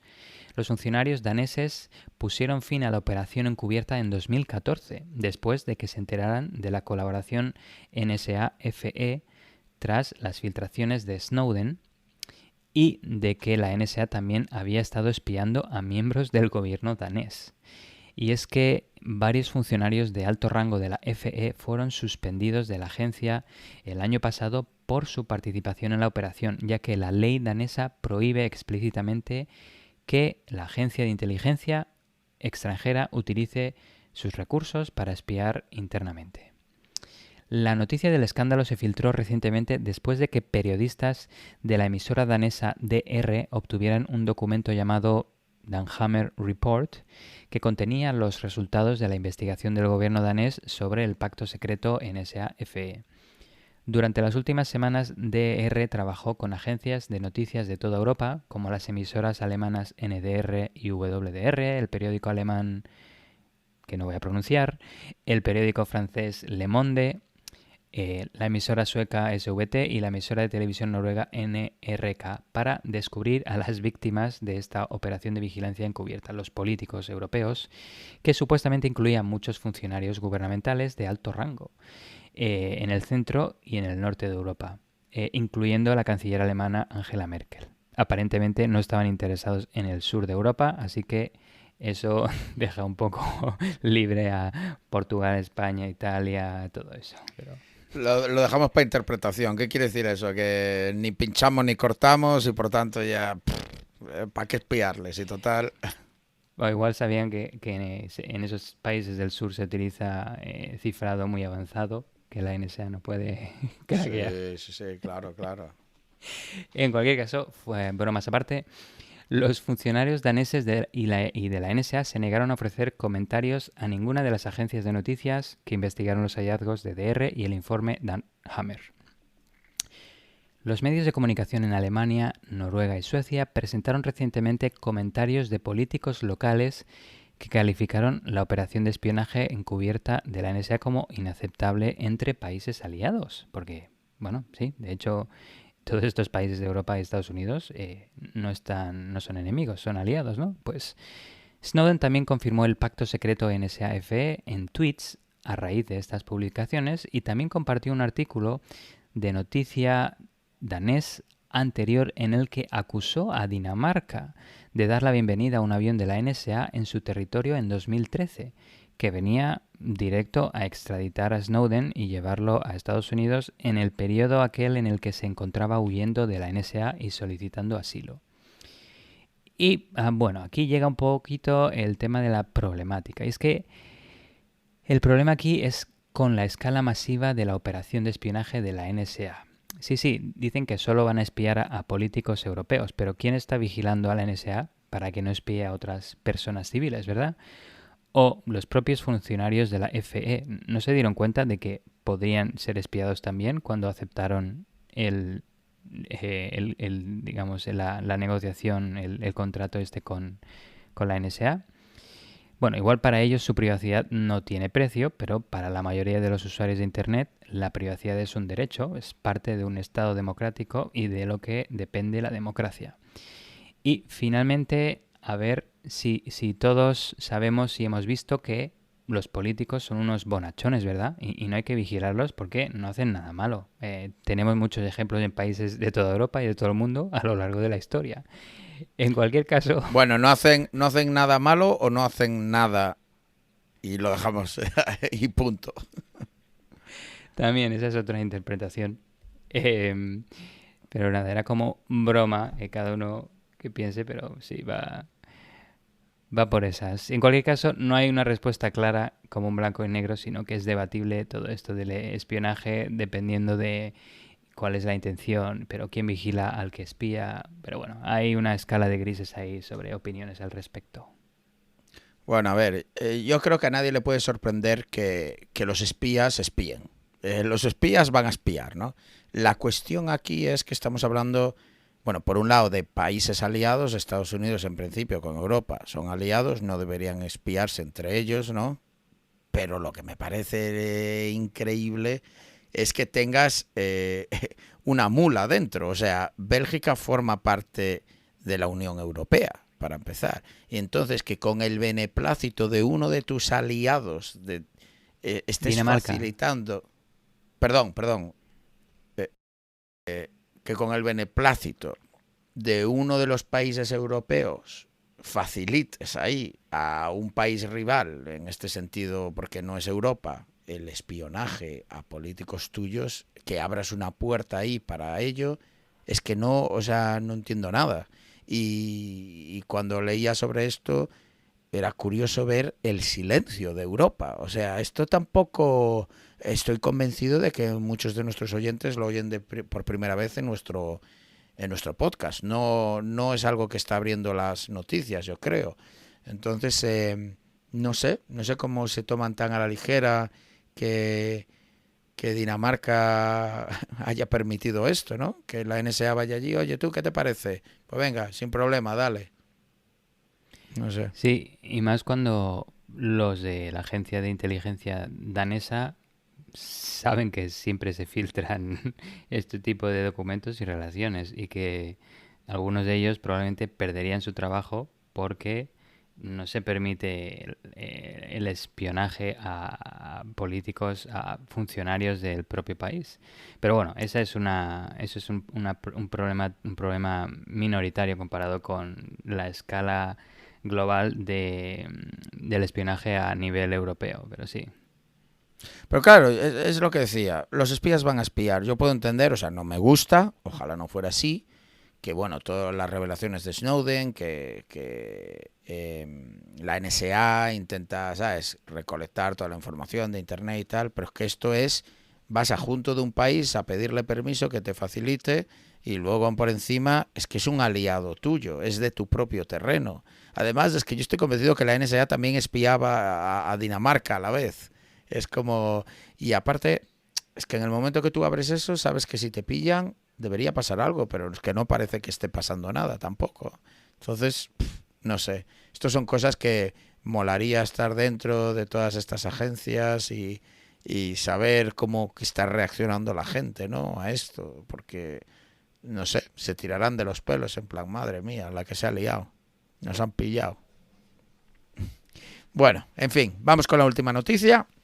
Y vamos a hablar de Elon Musk y de Anonymous. Aquí viene una mezcla de las dos cosillas. Resulta que hace un par de días Anonymous publicó un vídeo en YouTube amenazando a nuestro amigo Elon Musk, amigo o enemigo. Parece ser que efectivamente Elon Musk está cabreando a mucha gente con sus tweets y ha agotado la paciencia de Anonymous por sus últimos mensajes sobre Bitcoin que... os lo aseguro, han provocado que su valor bajase drásticamente. Es un vídeo de unos 3 minutos que mezcla los clásicos visuales de Anonymous con titulares de diferentes medios con noticias pues negativas o sobre escándalos, que no tiene pocos, Elon Musk. Y bueno, el vídeo es bastante largo, normalmente me gusta traduciros ya que así tenéis un poco más de información, pues el vídeo. Pero bueno, voy a reducirlo y voy a traducir solo ciertos párrafos y por supuesto os dejo el vídeo en las notas del episodio para que lo podáis ver. El vídeo dice algo tal que así. Hola ciudadanos del mundo, esto es un mensaje de Anonymous para Elon Musk. Durante los últimos años has disfrutado de una de las mejores reputaciones entre los billonarios porque te has centrado en el deseo de muchos de vivir en un mundo de coches eléctricos y exploración espacial. Pero últimamente has dejado ver tu verdadero yo y la gente ha empezado a ver que no eres más que otro narcisista desesperado porque le presten atención. Da la sensación que tu misión de salvar el mundo es más por tu complejo de superioridad que por preocupación por la especie humana. Esto queda patente a través de tus empleados que han sufrido las condiciones intolerables de trabajar para ti durante años. También es evidente que para los niños que trabajan en las minas de litio para ti y que también está destrozando el medio ambiente. Has creado una secta de seguidores por poner tonterías y trolear en redes sociales. Pero la mayoría de la gente no sabe que la gran parte de ganancias de Tesla no viene de vender coches, sino de subvenciones del gobierno. De hecho, tú no eres ni el fundador de Tesla, sino dos personas mucho más inteligentes que tú, Martin Eberhard y Mark Tarpenning. Tesla ganó mucho más dinero con Bitcoin en unos meses que en años vendiendo coches. Probablemente hayas comprado todos esos Bitcoins con las subvenciones del gobierno. Y también es probable que ahora te quejes de Bitcoin para que te sigan lloviendo subvenciones. Son los sueños de la gente trabajadora que has destrozado a través de tus pataletas públicas, continúas troleando con memes desde tu mansión de lujo. Puede que pienses que eres la persona más inteligente que existe, pero acabas de toparte de frente con un rival. Somos Anonymous, somos Legión, espéranos. Lo curioso de esto es que la cuenta, digamos, oficial de Anonymous negó en Twitter haber creado este vídeo. Pero es que a la vez Anonymous somos todos y no es nadie. Y la cuenta de YouTube donde se publicó es de Anonymous y está verificada por YouTube y tiene millones de seguidores también. Así que supongo que sí fue Anonymous, aunque no el Anonymous oficial, porque Anonymous, como decía, somos todos, pero no es nadie. No sé, esto es un lío. La cuestión es que alguien publicó este vídeo. Hablemos un poquito de Elon Musk y por qué se generaría este odio desde Anonymous a Elon Musk.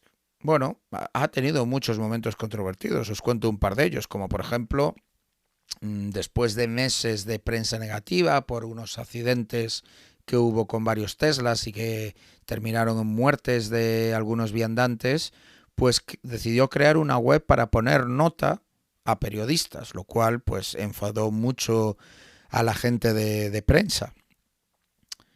También dijo que volvería a hacer Tesla privada en un tuit, comprando todas sus acciones, pero luego se echó atrás 24 horas más tarde. Esto, que puede no pareceros tan grave, le costó una multa de $20 millones, puesto que al fin y al cabo estás manipulando el mercado bursátil. También llamó pedófilo a un buceador del equipo de rescate que ayudaba en Tailandia para sacar, no sé si os acordaréis, hace unos años a unos niños que se quedaron atrapados en una cueva, creo que eran unos niños de un equipo de fútbol. Bueno, pues Elon Musk empezó a tuitear que ofrecía crear como una especie de mini submarino en el que se podían meter los niños y que se conducía automáticamente y entonces sacarlos a la superficie. El buceador, en concreto, dijo que eso no servía para nada y que básicamente Elon Musk estaba flipando para tener cobertura de prensa. Pues entonces lo que hizo Elon Musk fue publicar un tuit donde le llamaba pedófilo.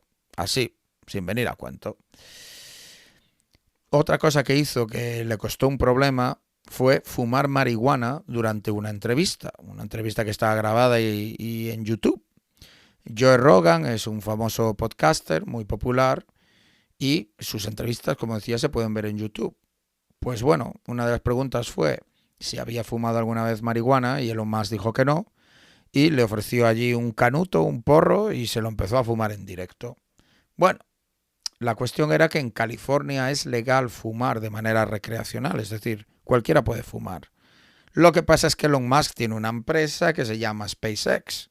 Y esa empresa tiene security clearance, es decir, para tú poder trabajar con la NASA tienes que pasar verificaciones de seguridad y hay unas normativas, entre las cuales está no consumir drogas. Y ahí tenemos al señor Elon Musk, el fundador de SpaceX, fumando canutos en público. Y otra de sus famosas momentos controvertidos es un tuit diciendo que las acciones de Tesla eran demasiado elevadas. Que bueno, nunca vas a ver en la vida un CEO, un fundador de una empresa, diciendo que las acciones de su propia empresa son demasiado elevadas. Eso es siempre positivo. Pues esto provocó inmediatamente una caída del 9% de las acciones de Tesla.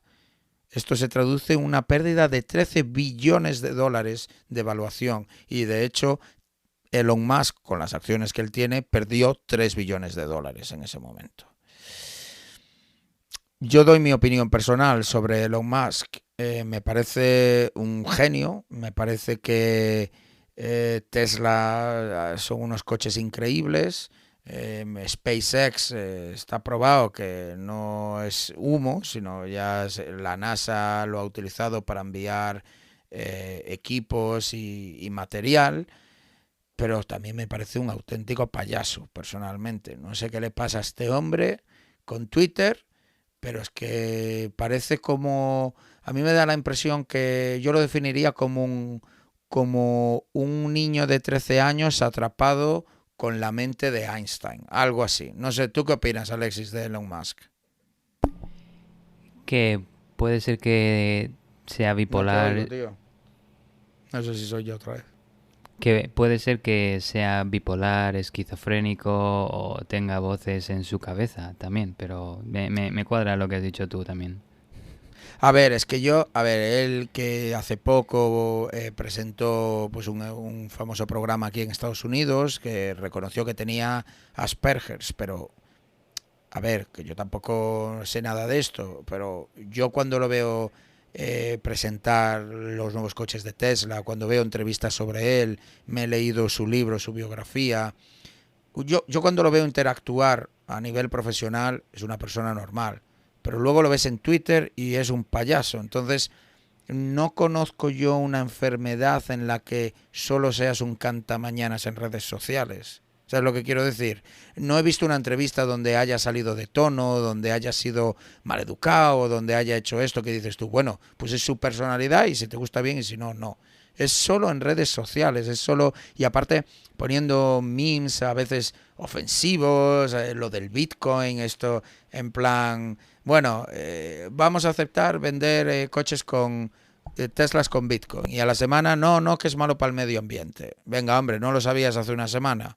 Tú que tienes una empresa, SolarWinds, no, perdón, SolarWinds, no, es otra cosa, Solar City, que es precisamente para hacer baterías para hogares. No sabes tú de eso, que Bitcoin consume la energía que consume. Eso hace una semana no lo sabías, ¿no? Esto es un pump and dump en toda regla y ahora nos viene con Dogecoin, ¿sabes? Entonces es como, no sé por qué tiene que hacer eso. Es una persona que admiro profundamente por todo lo que está haciendo, pero es que a la vez... Sí, con respeto, no queremos criticar a nadie, solo comentamos objetivamente lo que vemos, ¿verdad? Pero igual es que cuando está en casa toma algún tipo de sustancia, como el vino, que le hace estar más excitado y entonces pone a escribir esos mensajes raros como algún otro ha hecho, digamos, no sé, el previo presidente de Estados Unidos también ponía mensajes así divertidos, ¿no? Que dices, bueno, pero sí, algo que has Pero es a lo que comentado voy, es a lo que voy. A Trump le veías la misma personalidad en Twitter en justo. absolutamente todas las Claro, declaraciones en vídeo. Es lo que yo no me encaja con Elon Musk. por eso digo que puede tener, que puede ser bipolar, tener doble personalidad, pero sí, no sé si sería un ejemplo, modelo para futuros emprendedores por cómo gestiona su vida personal y la profesional. Deberían ir de la mano, como dices, a poder ser su vida personal que fuera como la profesional, pero bueno, en cualquier caso, no sé, de forma objetiva un tema que quería comentar recientemente ha surgido que me pareció interesante y recientemente creo que fue la NASA, bueno, hizo una propuesta de servicios y se presentó SpaceX y Blue Origins, la del querido Jeff Bezos. La ganó SpaceX por ser bastante mucho más barata y ahora creo que igual me cuadra porque has dicho tú, Martín, que la mayoría de sus beneficios vienen de, bueno, no de Tesla, ok, estamos hablando de SpaceX, pero probablemente tenga la misma estrategia. Es un chico, como tú dices, bastante cuadrado, metodológico e inteligente en el tema profesional, e igual como en Tesla obtiene beneficios de subvenciones del Estado, igual en SpaceX es lo mismo. Y igual por eso pudo reducir su precio de competición para el proyecto de la NASA contra Blue Origins. Pero bueno, lo que he visto recientemente es que no sé si es otro también que quiere atención, pero el señor Bezos, que tiene mucho cariño a su empresa de espacial Blue Origins, ha dicho que el próximo mes va a viajar al espacio. Y Sí. eso a mí me parece otra llamada de atención estilo Elon Musk, en plan, voy a comprar mis acciones. No, ahora no. Pues el Bezos es, "Bueno, ¿sabes qué? Que me voy al espacio para demostrar que mis cohetes funcionan". Algo así, no sé. Pero bueno. Bueno, oye, eso a mí sí va, oye, genial. Leía por ahí un comentario respecto a esa noticia que me gustó mucho, que era, esto demuestra, ¿cómo era? Algo así como, esto demuestra que en realidad todos somos niños, simplemente cambia el precio de nuestros juguetes. Claro, este ahora es un juguete, es un cohete espacial, ¿sabes? Pero oye, me quito el sombrero si él es uno de los primeros en subirse a la nave e irse a la estratosfera a hacer pruebas. Oye, genial, genial. Sí, sí, a ver si luego hace también un poquito asequible a todo el mundo y hay una membership Blue Origins Prime o algo así y te permite ir los fines de semana a ver la Tierra desde el espacio. O hasta un vuelo ahí en vacío a sentir la ingravidez, que eso me encantaría a mí. Algún día, algún día. Eso. Pues nada, seguimos con la siguiente y última noticia que va sobre el FBI. Aquí las agencias de inteligencia estadounidenses no fallan. Pues nada, el pasado viernes se hizo pública una lucha que estaba teniendo lugar entre USA Today, un periódico de Estados Unidos bastante popular, y el FBI, quien había pedido una citación de los registros para identificar a los lectores que visitaron una noticia publicada en USA Today en febrero sobre un tiroteo en el sur del estado de Florida que mató a 2 de los agentes del FBI e hirió a otros 3. Según la historia en cuestión, 5 agentes del FBI fueron baleados mientras cumplían una orden judicial en un caso de explotación infantil en el complejo de apartamentos West Terrace en Sunrise, en las afueras de Fort Lauderdale, en la mañana del 2 de febrero. Las autoridades dijeron que David Haber, de 55 años, comenzó a disparar y se atrincheró dentro de una unidad de un apartamento de un edificio de esta zona antes de suicidarse. En una moción presentada en la Corte Federal del Distrito de Washington, D.C., Gannett, empresa matriz de USA Today, pedía a un juez la anulación de la citación del FBI, declarando que la petición no solo es inconstitucional, sino que viola las reglas del propio Departamento de Justicia. La citación del FBI, emitida en abril, exigía la presentación de registros que contienen las direcciones IP y otra información de identificación para los ordenadores y otros dispositivos electrónicos que accedieron a la historia publicada en USA Today durante un periodo de tiempo de 35 minutos, comenzando a las 8:03 de la tarde del día del tiroteo. La noticia se publicó a las 9:29 de la mañana. Según una de las editoras de USA Today, Maribel Pérez Wadsworth, ser forzado a decirle al gobierno quién lee qué en nuestros sitios web es una clara violación de la primera enmienda. Gannett también se apoya citando al juez de la Corte Suprema William O. Douglas, quien escribió hace 50 años, algo que me ha gustado bastante, y voy a citar literalmente: el hecho de que el editor revele la identidad de quienes compran sus libros, panfletos o papeles es, de hecho, el comienzo de la vigilancia de la prensa. Y yo añado, ahí estaría el gran hermano vigilando. La citación, firmada por un agente del FBI en Maryland, dijo que los registros se relacionan con una investigación criminal, pero no está claro cómo se relacionan los registros de lectores de USA Today con la investigación del tiroteo en Florida o por qué el FBI se está enfocando en el marco de tiempo específico de estos 35 minutos. USA Today dijo que los abogados de Gannett intentaron ponerse en contacto con el FBI antes y después de que la empresa impugnara la citación en el tribunal, pero dijo que el FBI aún tiene que proporcionar una explicación significativa de la base de la citación. El FBI y el Departamento de Justicia se negaron a comentar al respecto y las pautas del Departamento de Justicia dicen que las citaciones de los medios deben limitarse a pedir a los reporteros que verifiquen la exactitud de la información publicada, excepto en circunstancias exigentes en las que, por ejemplo, los reporteros pueden tener información sobre un delito. Las reglas también requieren que los registros buscados sean esenciales para una investigación o enjuiciamiento.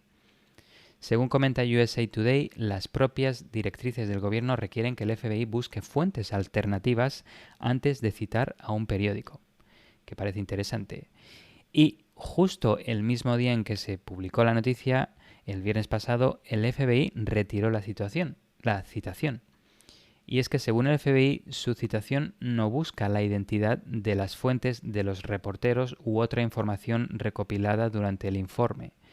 La citación, emitida como parte de una investigación que busca identificar a un delincuente de explotación sexual infantil, fue retirada después de que los investigadores del FBI encontraran a la persona por otros medios, según un aviso del Departamento de Justicia enviado a los abogados de USA Today el sábado.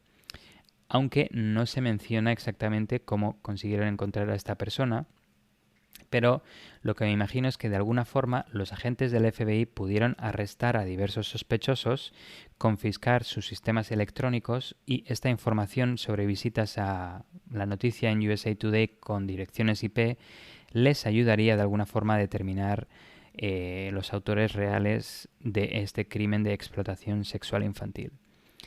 El retiro de la citación se produjo el mismo día en el que el Departamento de Justicia anunció que ya no obtendrá en secreto los registros de los reporteros durante las investigaciones de filtraciones, una desviación de una política utilizada por administraciones anteriores para tratar de identificar las fuentes que proporcionaron a los periodistas información clasificada. El cambio se produjo después de las recientes revelaciones de que la administración de Trump había obtenido en secreto los registros telefónicos de los reporteros del New York Times, de Washington Post y CNN. Y Biden dijo que la práctica de obtener registros de reporteros es simplemente incorrecta. Un gran cambio en la política de Estados Unidos, por lo que vemos en estas declaraciones. Y literalmente se comentaba que de cara al futuro, de acuerdo con la dirección del presidente, el Departamento de Justicia, en un cambio a su práctica hasta la fecha, no buscará un proceso legal obligatorio en las investigaciones de filtraciones para obtener información de los miembros de los medios de comunicación que hacen su trabajo, como dijo el portavoz del Departamento de Justicia. Y aquí voy a plantear, queridos oyentes, dos problemas. El primero que se relaciona con esta noticia es la privacidad del usuario que visita estos tipos de publicaciones online, estos tipos de periódicos.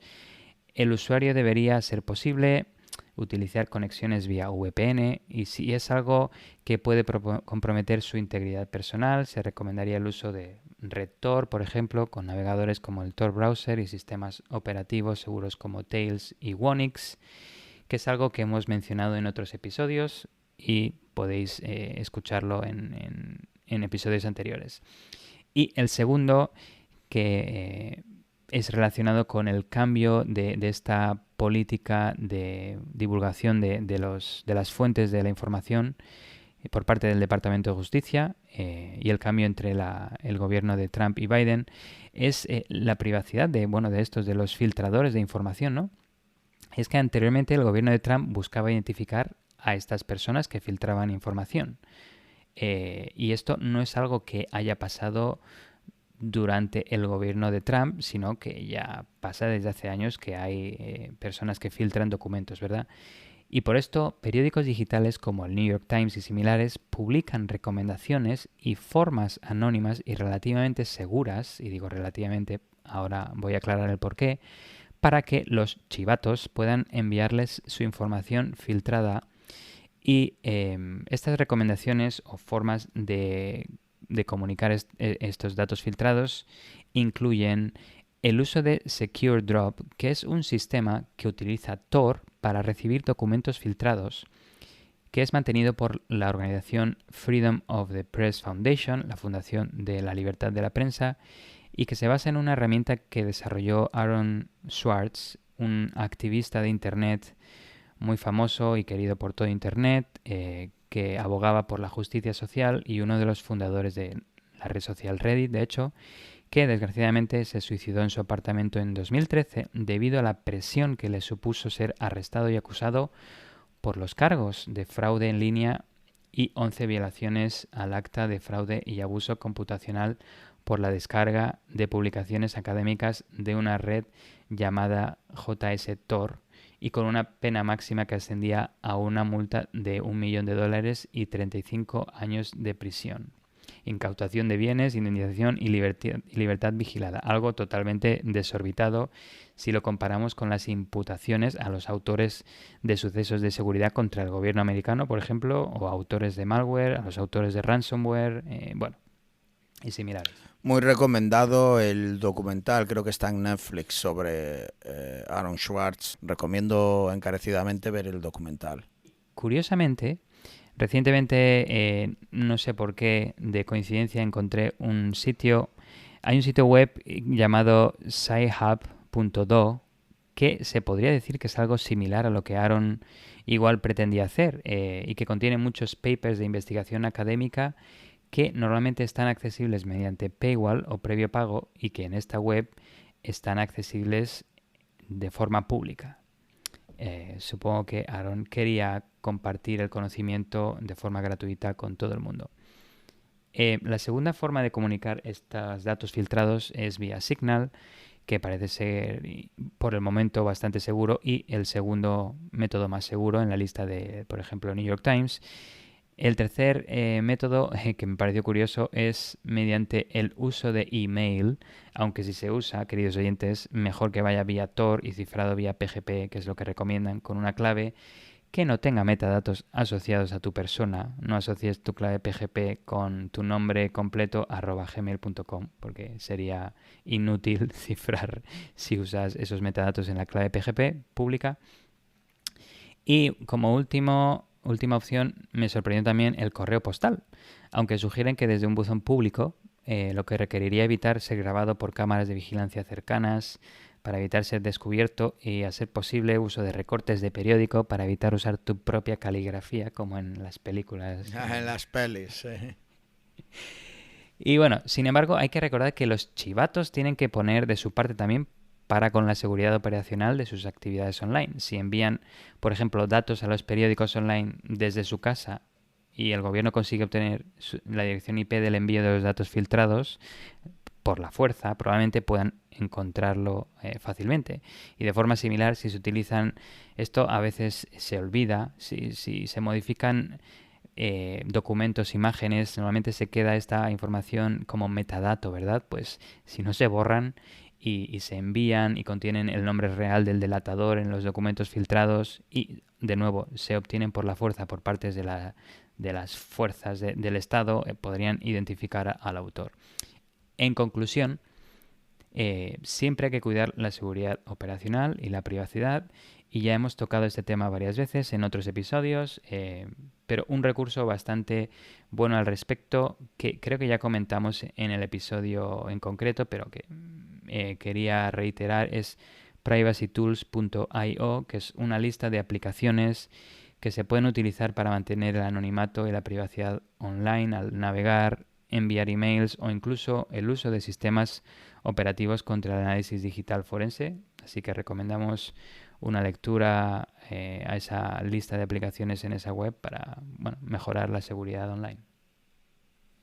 Sí, estaba recordando, yo tengo utilizado, nosotros dos, Firefox Send, que ahora, no está activo porque se utiliza para mucho malware, pero es básicamente poder subir archivos de manera anónima a un sitio y luego te da un enlace único que lo puedes compartir de manera segura con la persona adecuada para descargarlo. Y de hecho creo que hay un servicio que es self-hosted, que es a través de Tor, básicamente un Firefox Send, pero que creas la instancia y luego la puedes eliminar y ya no existe y va todo a través de Tor, pero sí, Pues hay que tener capacidades técnicas para eso.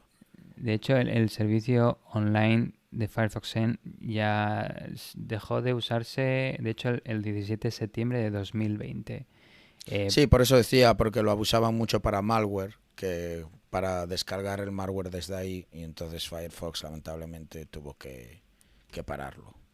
A mí uno que me gusta últimamente que ha salido también es el Wormhole, que es una aplicación también peer-to-peer, end-to-end encrypted y que, bueno, que funciona bastante bien. Así que es otra a investigar. Otra más para utilizar. Pues bueno, queridos oyentes, hemos llegado al final. Muchas gracias por quedaros con nosotros, escuchando todas las noticias. Vuelve Twitch. He estado de vacaciones, como decía, entonces ha sido muy complicado eso. Ya veis que al podcast no hemos faltado, siempre puntuales, faltaría más. Pero a partir de esta semana ya volvemos con Twitch, o sea que tenemos muchas ganas, muchas noticias en el tintero para debatir. También podemos sacar a debate las noticias que hemos cubrido en este podcast y ya os iremos anunciando pues cuándo lo vamos a hacer.